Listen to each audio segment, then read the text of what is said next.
Hi everybody, this is Robin, and here are just a few additional thoughts that I have on Chapter 3. In Chapter 3, the authors talk about basic rule number 6, which is that evaluation starts at the beginning of the instructional design process. I agree with this 100%, 1,000%. Evaluation, in fact, needs to be thought of at the beginning of the instructional design process, but in fact, it happens throughout the instructional design process. Now, in Chapter 3, the authors use this instructional design model by the Performance Advantage Group. And you'll see it starts up at the top where you conduct the organizational performance analysis and needs assessment. It continues all the way around through stage 2, stage 3, all the way to stage 15. And all of these have to do with the input to the evaluation strategy, which they illustrate in the middle. Now, this is true. Everything that they have here is correct, but my guess is this is an instructional design model that no one is familiar with unless you happen to work for the Performance Advantage Group. So I wanted to take a look at how this all fits with an instructional design model that you're probably more familiar with, which is the ADDIE model. So as we said on the last slide, basic rule number 6, evaluation starts at the beginning of the instructional design process, is absolutely true. It's an important part of the evaluation process. But it doesn't just take place at the beginning of the instructional design process. Evaluation is really infused throughout the instructional design process. And I wanted to take a look at that on the ADDIE instructional design model.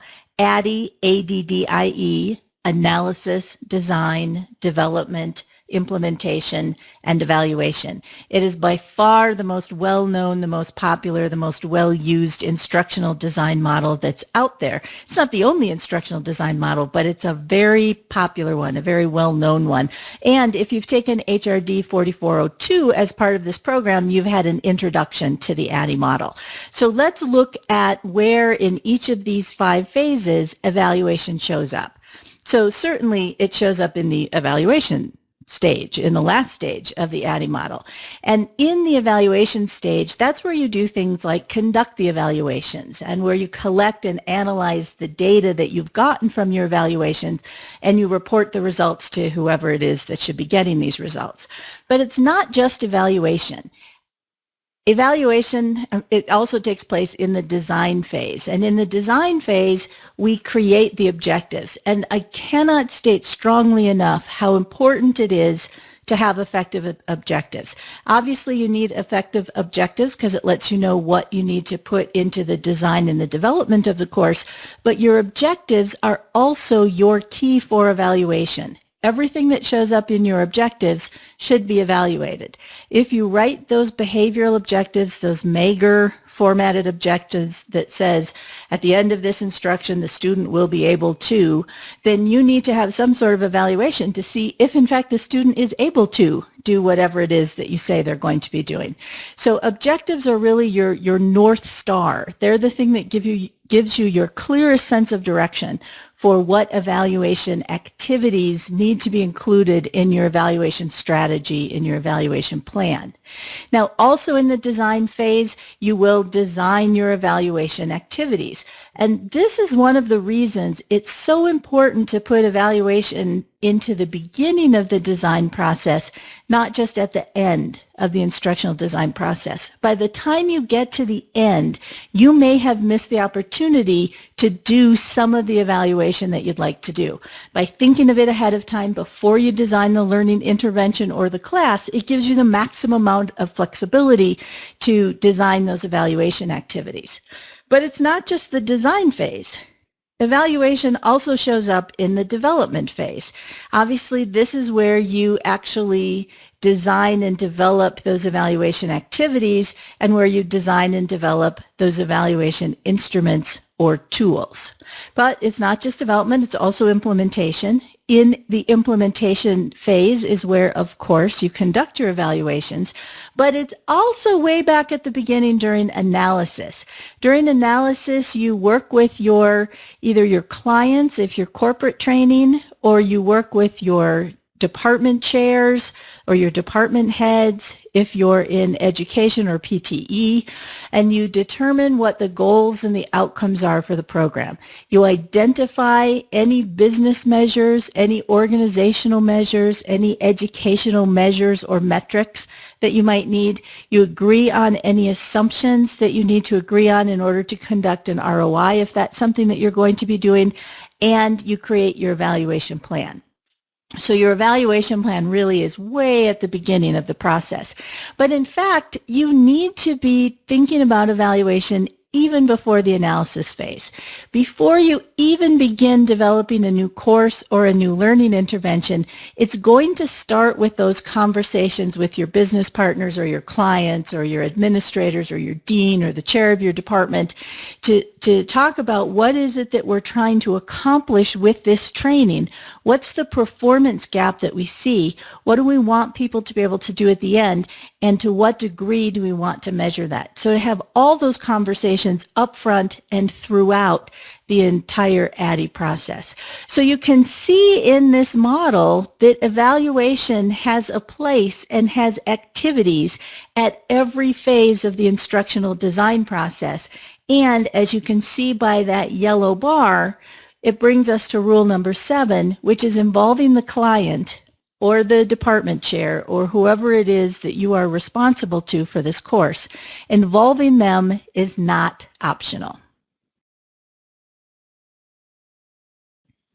On the previous slide, we talked about the instructional design process and how there is, in fact, activities and evaluation strategy that's involved in every stage of that instructional design process. But what we haven't really talked about, and what your book doesn't really talk about, is what are the competencies, what are the capabilities, the skills, the knowledge, the behaviors that you need to have in order to be an effective evaluator.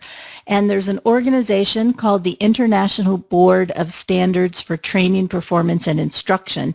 And part of what that organization has done is come up with a list of competencies for various activities, various roles within the training, performance, and instruction professions. So what I want to do is share with you their evaluator competencies. So here are their evaluator competencies. You'll see they have them in 4 clusters.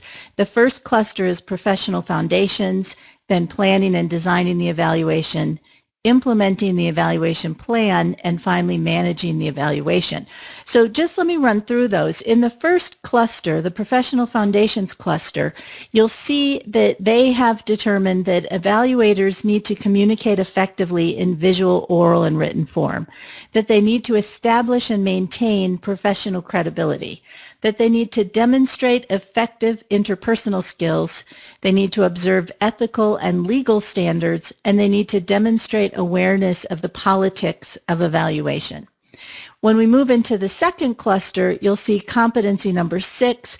Evaluators need to develop an effective evaluation plan. They need to develop a management plan for the evaluation. They need to devise data collection strategies to support the evaluation questions and design, and they need to pilot test the data collection instruments and procedures. In the third cluster, the implementing the evaluation plan, we see 3 competencies. The evaluator needs to be able to collect data, analyze and interpret data, and disseminate and follow up the findings and recommendations. And finally, the last 2 competencies, which are in the managing the evaluation cluster, are monitor the management plan and work effectively with personnel and stakeholders. So 14 competencies listed, things that evaluators need to be able to do in order to be effective evaluators. And one of the things that I think is so striking from this list is that when you look at all 14 of these competencies, 7 of them really have to do with evaluation. The competencies that are in the planning and designing cluster and the implementing cluster, competencies number 6 through 12, really have to do with evaluation skills as we're talking about them in this class. But there are still 7 competencies left. Those 7 competencies really have to do with interpersonal skills. They have to do with working with other people in order to gather data, in order to share data, in order to make sure that you are doing that in the most effective way. And I wanted to bring this up because I think very often we don't give enough thought to the non-gathering data part of evaluation. We think of evaluation as I'm going to give them the test, or I'm going to give them that level 1 smile sheet, or I'm going to do a level 3 and go out and collect some information from their supervisors or from their teachers. And really, that's an important part of evaluation, but that's only about half of what you need to be able to do in order to be an effective evaluator. As it shows on the screen, you also need to be able to communicate effectively, to maintain professional credibility, to demonstrate effective interpersonal skills, to observe ethical and legal standards, demonstrate awareness of politics of evaluation, to monitor the plan, and to work effectively with all personnel and stakeholders. So the core skills of evaluation, critical. And we will be talking about those in this class.